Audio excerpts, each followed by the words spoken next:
I knew something was wrong the moment Duke growled at the empty crib. His tail stiffened like a branch in winter, ears perked, body tense. I was halfway down the hallway when I heard it. The baby monitor crackled to life, but not with the soft gurgles or sighs I'd grown used to. Instead, a lullaby played, one I didn't recognize, one I hadn't programmed, a music box tune, sweet, off-key, old-fashioned. My breath hitched as I opened the nursery door. The crib was empty, and Duke wouldn't move. He just stood, there staring at something I couldn't see. A week earlier, I would have called myself tired, not terrified. But now I'm both. And something else I hate admitting, haunted. Not in the spooky Halloween kind of way. Haunted by silence, by grief, by memories that play louder than real life. My name's Harper. I'm 31, widowed, first-time mom, and currently living in the creaky old farmhouse my husband inherited before he died. It's too big, too drafty, and too full of other people's memories. But it was mortgage-free. And when you've just had a baby and buried the love of your life, free sounds like salvation. The baby, Lily, is 4 months old now. She's sweet, gentle, smiles when the sun hits her face in the morning. I think she looks like him. Caleb. Same dimple in her right cheek. Same wide brown eyes. Sometimes I look into them and I feel like I'm seeing a part of him again. We moved in when she was 2 months old. I had postpartum depression. Still do, in waves. That thing no one talks about until you're neck deep in it and crying over spilled formula at 3 a.m., wondering if you're even cut out to be a mother. But I have Duke. He's a golden retriever I rescued a few years ago. The kind of dog that feels more like a person. Watchful, smart, quiet. He barely barked when we brought Lily home. Just sniffed her, licked her forehead, then curled up under her crib like he'd always belonged there. The nursery is the only room in the house I managed to decorate. Pale green walls, soft cream curtains, a hand-me-down crib Caleb's grandmother used in the 60s. It still smells faintly like cedar. Sometimes in the middle of the night, I'll walk in there and just breathe it in, because it's the only room that doesn't feel heavy with sadness. Until Duke started acting different. It began 4 nights ago. He wouldn't leave the nursery. Even when I carried Lily into my bedroom to nurse, he'd sit by the crib unmoving. He growled at nothing. Low, rumbling sounds from deep in his chest, like thunder far away. I thought maybe a raccoon was outside, the window, or that he was reacting to a sound I couldn't hear. Dogs do that, right? But it wasn't just that. The next night, around 2 a.m., Lily cried, loud, piercing, but when I ran in, she was fast asleep. I stood there, heart pounding, blinking at her peaceful face. The monitor in my room had broadcast her scream clear as day, but she never made a sound. Duke stood at the crib, tail stiff, hackles raised. His nose twitched like he was smelling something wrong. I checked the monitor again, rewound it. Static. Just static where the sound had been. I told myself I was imagining things. Lack of sleep, hormones, a house full of groans and creaks. But then, last night, something changed. I'd just laid Lily down. She was fussing a little as usual. I kissed her forehead, turned on the mobile, and left the room. A few minutes. Later, I heard the gentle tinkling of the mobile again. Nothing weird, except I hadn't turned it on. I walked back in. It was spinning slowly, clockwise. I checked the window, closed, no draft, and Duke was staring straight at the mobile like it had spoken to him. I didn't sleep well after that. I kept one eye on the monitor the whole night, like it was a lifeline. I even propped a chair against the nursery door like some makeshift barrier, which is ridiculous, I know, but fear makes you ridiculous. This morning, I finally went back through the monitor's memory card. I just needed to prove to myself it was nothing, just a fluke. Maybe I'd forgotten turning the mobile on. Maybe Lily had cried in her sleep. I skipped through hours of footage, the usual, me rocking her, Duke snoozing under the crib, until I reached 3:17 a.m. The video stuttered, just slightly, a flicker, like a skipped heartbeat. Duke lifted his head. His ears twitched, his body tensed like he was listening to something, and then, in the reflection on the crib's side rail, I swear, to God, there was a silhouette. Just for a second. A shape. Humanoid. The camera glitched again. 2 frames jumped, and then the crib was empty. My stomach dropped. I rewound it 3 times. Same glitch, same moment. Duke growled. The shadow appeared. The crib was full. Then it wasn't, and when it came back, Lily was there again, peaceful, unbothered. But something had changed in the room. And now, I can't stop watching the monitor, because something happens every night at 3:17, and I'm starting to think Duke's not just guarding her, he's waiting. I barely slept after that night. I kept the monitor on full volume, the brightness turned up so high it burned through my eyelids. I watched Duke through that tiny screen more than I watched Lily. Every flicker of movement made my breath catch. Every shadow became a threat. Duke hadn't left the nursery since, not once. He ate only if I brought his bowl to the crib, slept curled beneath it, watched Lily like a soldier on watch, never blinking, always alert, and every night, at exactly 3:17 a.m., something happened. It wasn't always dramatic. Some nights the camera just glitched. Others I heard that lullaby again, warped like it was playing underwater. But always Lily never stirred. She slept soundly, peacefully, like nothing in the world could touch her, except I could smell it. Every night, just before 3:17, the nursery filled with this thick, almost syrupy scent. Sweet, sharp, familiar. It took me 3 nights to recognize it. Burnt lavender. Lavender had been my calming scent. I used it on my wrists during contractions. I diffused it in the hospital room when Lily was born. But this wasn't soothing. This was acrid, wrong, like something pretending to be comfort. Stopped turning off the hallway light. I left my bedroom door open. I started locking the windows, even though we live in the middle of nowhere. The worst part? Every morning, I found things moved, old photographs in the hallway, Caleb's childhood, his parents, random distant relatives I'd never met, were scattered on the floor, and one photo kept showing up. It wasn't ours. It was of a different baby, maybe 6 months old, pale skin, round cheeks, wearing a christening gown. The photo was faded, bent at the corners. No writing on the back. It appeared on the kitchen counter, then on the nursery bookshelf, then inside Lily's dresser. Finally asked out loud, "Who are you?" No answer, just Duke's ears twitching. That morning, I did something I hadn't done since Caleb died. I opened the attic. I didn't even know what I was looking for. Proof? Answers? I don't know. Maybe I just couldn't take not knowing anymore. It was dusty and dark, the insulation hanging down in ragged tufts like cobwebs, smelled like mold and forgotten things. I found a box tucked behind an old trunk. Inside were baby clothes, pale yellow onesies, a rusted rattle, a music box broken, and a monitor, just like mine. I turned it over. On the bottom was a name scratched, in with what looked like a nail. Eloise, 1961, my breath caught. That name. I turned to the crib. Dropped to my knees, checked underneath.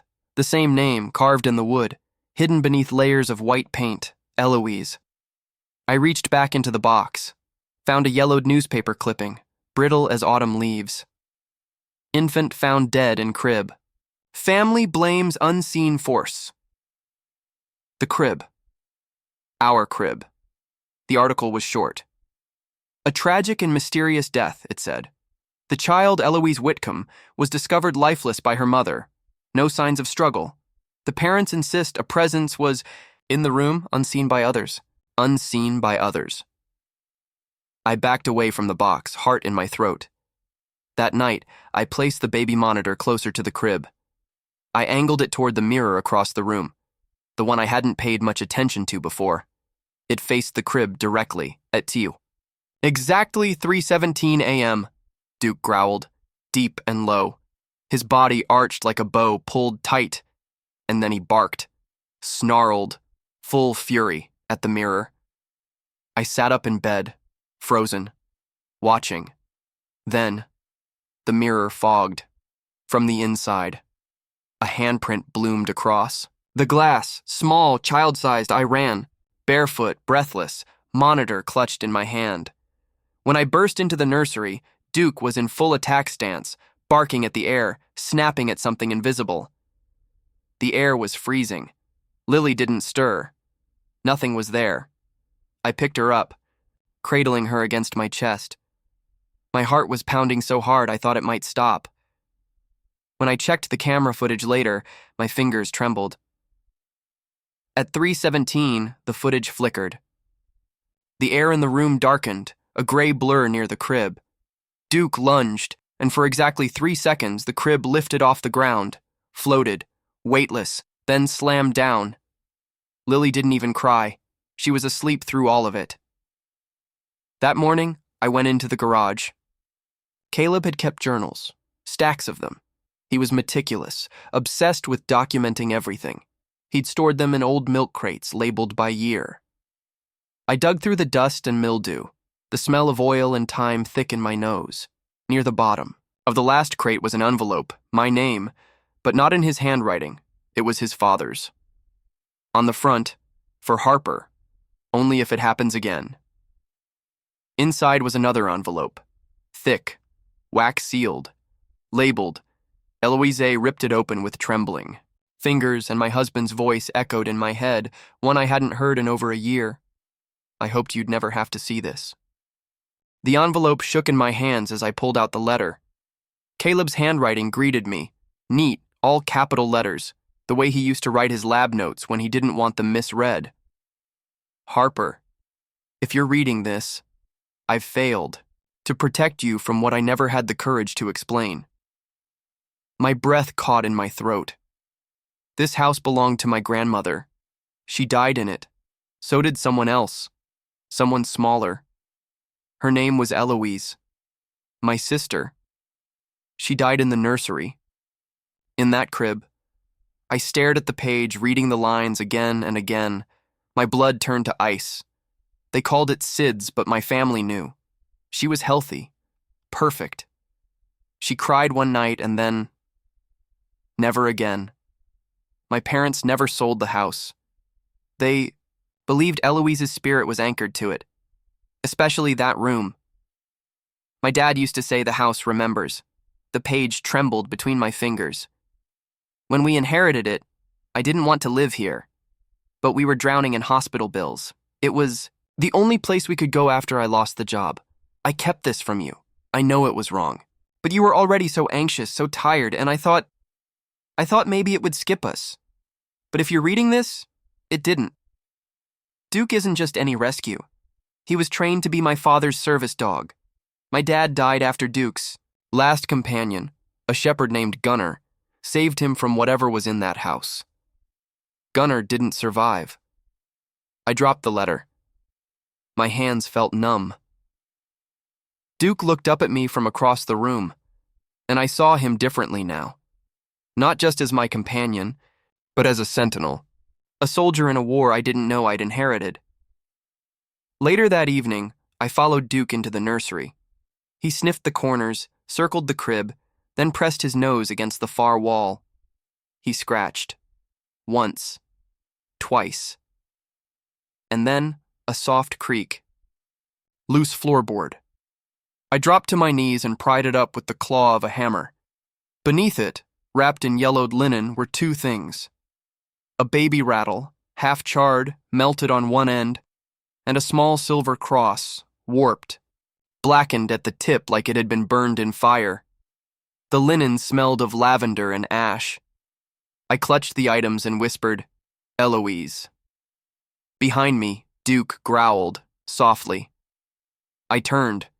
The mirror across the room caught my eye. For a heartbeat, just a heartbeat, I saw a baby. In old-fashioned lace, standing, watching, I blinked, gone. The nights blurred after that. Every 3:17 a.m. became a ritual. I started watching the monitor with dread. The moment ticked closer like a countdown, and each night, something new. The crib would rock slightly. The lights would flicker. Once the mobile spun so fast the pieces broke off mid-air, and once, I swear on my soul, I saw the baby, standing beside Duke. She looked at the camera, straight into it, and smiled. Duke didn't bark anymore. He whimpered, low and deep. I started to unravel. Sleep was a foreign concept. I stopped eating. I jumped at every sound. I told myself it was postpartum, grief, isolation. But deep down, I knew this was real, because it had followed me. I remembered now, being 5 years old. The room I swore had people in the walls. The dreams I had of a woman whispering secrets into my ear. My mother once told me, "The women in our family, we see what others can't." At the time, I thought she was just comforting a scared child. Now I wasn't so sure. Was this sensitivity a gift or a curse? I cleaned the nursery, reorganized everything, not for safety, out of fear. Out of desperation to control what I couldn't. I duct taped the mirror. I covered it with a blanket. I taped a crucifix to the crib. I placed salt around the baseboard. I searched every online forum I could find on haunted nurseries and angry spirits. Nothing made it stop. So I did the only thing left. I prepared. I rigged the room with every camera, motion sensor, and light I could find. The nursery became a surveillance zone. Duke stood guard beside the crib, like always. I sat in the hallway, the monitor in my lap, my hands gripping a flashlight and Caleb's letter. The time flipped. 17 a.m. The lights flickered, the baby monitor hissed, and then something walked in. I couldn't breathe. It moved like a man, tall, confident, holding a baby. "My baby!" I screamed, but Lily was still in her crib, still breathing. I looked back at the monitor. The figure stepped into full view. It was Caleb, or something wearing his face. Duke didn't bark. He stepped backward, lowered his ears, and whimpered. That night, the house awakened. It began like all the others, quiet, the air thick, humming with invisible tension. I sat cross-legged on the nursery floor, flashlight in one hand, baby monitor in the other. Duke paced in tight circles near the crib, tail rigid, hackles raised. 17 a.m. The lights blew out. The air snapped cold. The crib jolted violently, slamming against the wall with a deafening bang. Lily wailed. Duke jumped in front of the crib, barking with primal, unfiltered rage. The mirror across the room, long since taped and covered, shattered from the inside out, glass flying like crystal shrapnel into the walls. In the fragments of the mirror, I saw them. 2 babies. Lily, real and terrified, clutched her blanket, and Eloise, luminous, translucent, reaching, not toward my child, but between her and something else, something dark, a shape that moved without form, an absence in the air, a stain in the light. It hovered behind the crib, blacker than shadow, bending the walls inward with its presence. Eloise turned, faced it, and I finally understood. She hadn't been trying to hurt my child. She was protecting her. From the same thing that had taken her, Duke stayed between the crib and the darkness, barking so loud his voice cracked. Drool frothed from his mouth. His legs shook, but he didn't back down. I dropped the monitor and stood. "Eloise," I whispered, voice trembling. "I see you. I know what you're doing." The dark thing writhed, growing, stretching fingers of smoke toward the ceiling. "I'm not your mother, but I believe you." A deep, mournful howl echoed through the walls, like the cry of a child, swallowed by wind. Then the attic door slammed open. Boom toys, ancient, broken, moldy, tumbled down the stairs like a river of forgotten childhood. Blocks, a rocking horse head, doll limbs, a music box that clicked a single note on loop. I sprinted to the attic. Duke held his post. At the top of the stairs, a leather-bound book sat open on the floor. The journal I hadn't seen before. Eloise's mother's handwriting. The doctor called me mad, but I know my child wasn't sick. She screamed before the silence. She pointed to the mirror. Something took her. Not SIDS, something else. Pages were filled with dates. Names, dozens of them. Infants. All died mysteriously. At or near 3:17 a.m. In the back flap of the book, a brittle page tucked loose. A sketch, hastily drawn in charcoal, of a crooked figure with a hollow face. Etched above its head, a circular symbol with jagged crescents curling inward. I dropped. To my knees, heart pounding. I had seen that symbol, under the floorboards, scorched into the wood. I ran back to the nursery. It was time. I pulled the salt from the drawer, tracing a circle on the floor around Lily's crib. I placed old toys at each compass point. Eloise's rattle, a stuffed lamb, a broken teething. Ring family photos encircled the base of the crib. Me, Caleb, our baby, and an old black and white photo of a baby that had to be Eloise. I wrapped the circle in white twine, whispering, "You are not welcome. You cannot have her." Duke stood inside the circle with Lily, chest heaving, eyes burning. I turned off the lights, and I waited. 17 a.m. The floorboards creaked. The air snapped tight, a vacuum in my lungs. The monitor screen exploded into static. The shadow entity emerged, pulling from the corners of the room like ink bleeding from invisible wounds. I stepped forward, holding Eloise's rattle high. "You already took one," I said, voice low, steady. "You don't get another." Lily wailed once, then calmed, eyes wide, unblinking. Eloise appeared beside the crib, glowing brighter now, more defined.